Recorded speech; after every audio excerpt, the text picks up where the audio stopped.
क्या आपने कभी ऐसे सपने देखे हैं जो आपकी हकीकत से बहुत दूर हों? एक ऐसा सपना जहां पंख नहीं होते पर उड़ान की चाह होती है। ये कहानी है अर्जुन की, एक ऐसे लड़के की जिसकी जमीन की पकड़ उतनी ही मजबूत थी जितनी आसमान को छूने की चाह। जहां लोग कहते थे हमारे जैसे लोग तो सिर्फ सपने देखते हैं, वहीं अर्जुन ने जवाब दिया, मैं उन्हें जीकर दिखाऊंगा। बिहार के एक छोटे से गांव बक्सर में एक लड़का रहता था। नाम था अर्जुन। मिट्टी से सने पांव, फटे हुए जूते और आंखों में सपनों की चिंगारी। उसके पिता खेतीहर मजदूर थे और माँ घरों में काम करती थी। अर्जुन बचपन से ही कुछ अलग करना चाहता था। वह पायलट बनना चाहता था, पर उसके गांव में तो हवाई जहाज केवल आकाश में ही दिखते थे, जमीन पर कभी नहीं उतरते थे। जब अर्जुन ने पहली बार अपने पिता से कहा, बाबूजी, मैं पायलट बनना चाहता हूं, तो पिता हंस पड़े। बोले, बेटा, हमारे जैसे लोगों के सपने पेट भरने तक ही ठीक रहते हैं। उड़ने वाले सपने टूटते हैं। पर अर्जुन ने सपने देखना नहीं छोड़ा। अर्जुन स्कूल जाता तो था, लेकिन उसके पास किताबें नहीं थीं। वह दूसरे बच्चों की फेंकी हुई कॉपियां इकट्ठा करता और उनसे पढ़ता। हर रात वह सरकारी स्ट्रीट लाइट के नीचे बैठकर पढ़ाई करता। गांव के लोग उसे पागल समझते थे, लेकिन वह जानता था वह अलग है। 12वीं पास करते ही उसने पटना जाकर air force common admission test AF CAT की तैयारी शुरू कर दी। पैसों की तंगी के कारण वह एक ढाबे में बर्तन धोता और रात को कोचिंग जाता। दिन में 12 घंटे काम, फिर 6 घंटे पढ़ाई, यह उसका रूटीन बन गया था। उसके पास स्मार्टफोन नहीं था। उसने एक पुराना रेडियो खरीद लिया, जिससे वह अंग्रेजी में समाचार सुनकर अपनी भाषा सुधारता था। वह रोज खुद से कहता, मैं उड़ूंगा, किसी भी हालत में उड़ूंगा। भाग 3, हार की आंधियां।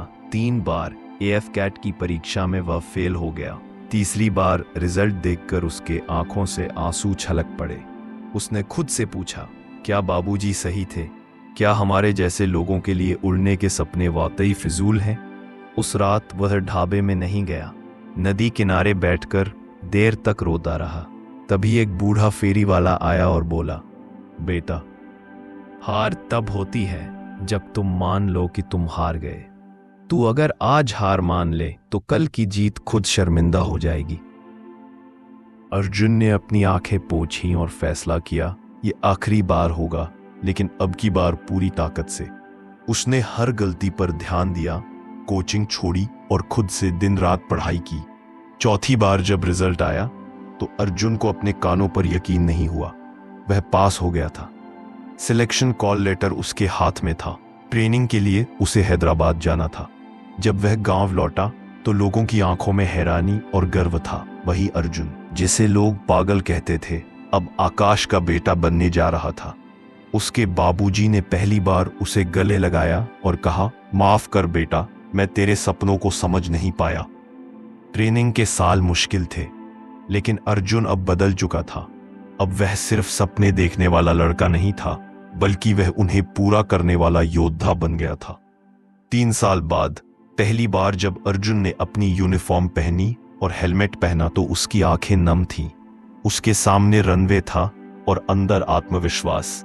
जब उसके हवाई जहाज ने पहली बार उड़ान भरी तो उसने नीचे झांका। खेत, गांव, नदियां सब छोटे हो गए थे, पर उनके भीतर की लड़ाई अब भी बड़ी थी। आज अर्जुन भारतीय वायुसेना का एक अधिकारी है। वह हर साल गांव आता है, स्कूलों में बच्चों को मोटिवेट करता है, और जब भी कोई बच्चा कहता है मैं कुछ बड़ा बनना चाहता हूं, तो वह कहता है सपनों की ऊंचाई तुम्हारे हालात तय नहीं करते। अगर तुम में हिम्मत है तो आकाश भी तुम्हारी सीमा नहीं। परिस्थितियां चाहे जैसी भी हों, अगर इरादा मजबूत हो तो कोई भी सपना पूरा किया जा सकता है। हार केवल तब होती है जब आप हार मान लेते हैं। धन्यवाद।